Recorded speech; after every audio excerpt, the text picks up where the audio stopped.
Hi, I'm Sonya White Jaguar, and welcome to this edition of White Jaguar Wednesdays, my semi-monthly series where I discuss spiritual subjects inspired by your questions.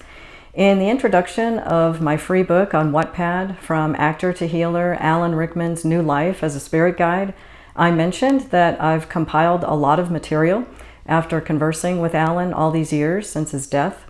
Over the years, we've explored many subjects that I've journaled and have now begun sharing publicly. One of the topics we've discussed is soulmates, which is a popular subject, and this material will be included in a future book. I received a question this month asking about twin flames specifically. And twin flames is a term that is sometimes used interchangeably with soulmates, and both terms are defined differently by different people. Now, since Alan and I have talked about soulmates and he has a higher perspective on these subjects, I've asked him to discuss his understanding here today. So here's what he had to say. He began by saying, I'd like to start with soulmates and then talk about twin flames. When someone says they want to meet their soulmate, they usually mean a compatible romantic partner. Someone who completes their sentences, understands them well, someone they can talk to about anything, and there's little or no judgment. By this definition, someone could find multiple soulmates throughout their life. In terms of spirituality and the eternal nature of the soul, however, I'd like to talk about soulmates in a different context. We reincarnate with many of the same souls life after life. We have only one primary soulmate, but we have many other soulmates of a secondary or tertiary nature.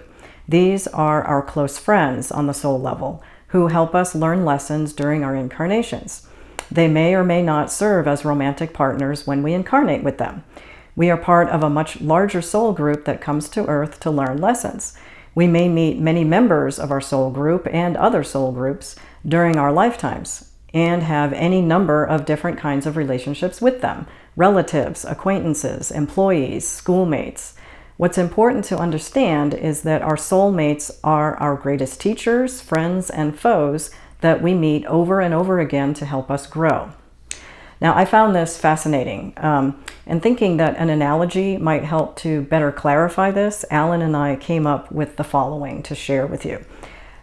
Your soul is a member of a soul group.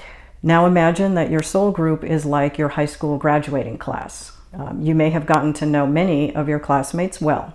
Others you might not have met at all. Tertiary soulmates are the acquaintances that you chatted idly with before and after class.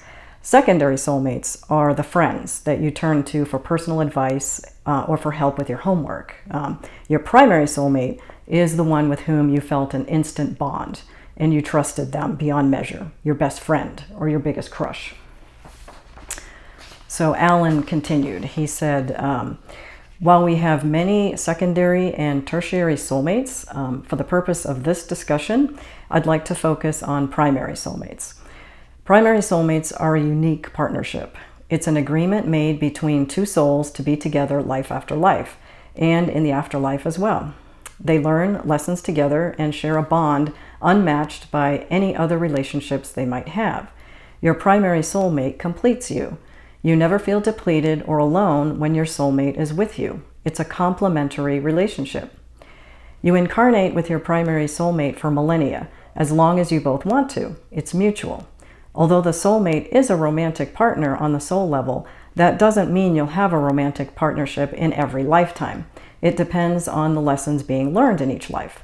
Sometimes soulmates take a break. There are other things to do, and meeting in a particular life is not important. Sometimes soulmates want to explore a different relationship and meet each other as relatives or best friends or the like. At this point, I'd like to share a quick story about something that happened to me recently. I was performing healing sessions at the Reiki Center where I work. Alan and I did sessions together. We worked on 10 people. I was there all day. And during one of the sessions, Alan piped up and he said he wanted me to tell the man something. Now, I didn't know this man personally. This was the first time I had met him. I didn't know anything about him. And Alan said that the man's primary soulmate was currently with him in this life. However, it wasn't a romantic partnership. His soulmate was his mother. And so I asked the man what was his relationship with his mother like. And he said they were very close. And Alan said that this didn't mean that he wouldn't find a fulfilling romantic relationship in this life, but he wouldn't meet his primary soulmate as a romantic partner in this life. So it was very interesting. Alan volunteered this information. He wanted the man to know that. It's something I'll always remember because I don't remember him pointing that out to someone during a session. So anyway, I asked Alan for more information about primary soulmates, and I asked him whether soulmates are selected for us or do we choose them. And so here's what he said. We almost always choose our primary soulmate. Recommendations may be made based on lessons we're working on, but the choice itself is ours. Usually a primary soulmate is chosen early on, and that soul remains our partner indefinitely unless a change is warranted based on changes the soul is experiencing, accelerated learning, or something like that. Soulmates belong to a soul group based on lessons to be learned. We generally select our primary soulmate from our soul group since the lessons are similar. Soul groups are for lessons. Lifetimes here on earth also are for lessons. I understand that the soul, in a desire to accelerate the learning of their lessons, can incarnate in more than one life at a time. This is where I'd like to discuss twin flames, my understanding of the term from a spiritual standpoint, which is not the same as soulmates. Twin flames are in fact two distinct lives being experienced by one soul. Remember that incarnations are experiences of the soul. The soul is consciousness in form, and it is possible for it to partition itself in a manner of speaking. As consciousness images itself through distinct souls, a soul images itself through distinct lives, sometimes at the same time if it so chooses, if doing so would serve its purpose. My understanding is that twin flames are very rare. If you have encountered your twin flame in this life, then it's time to reflect and ask why.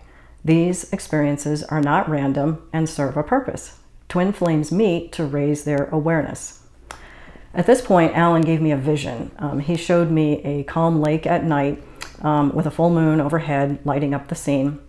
And both the water and the sky were indigo blue.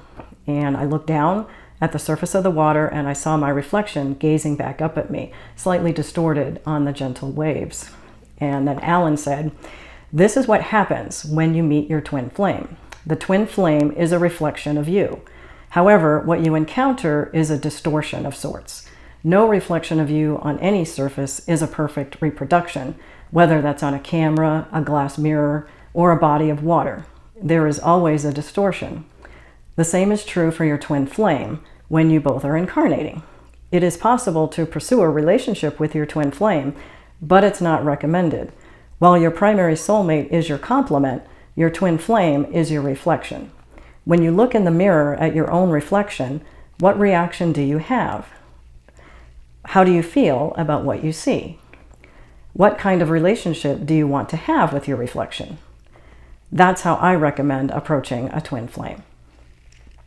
So that's what Alan had to say on this subject. Keep your questions coming. Feel free to comment below or email me at sonya@sonyawhitejaguar.com. Subscribe to my channel if you haven't already, and I'll see you next time.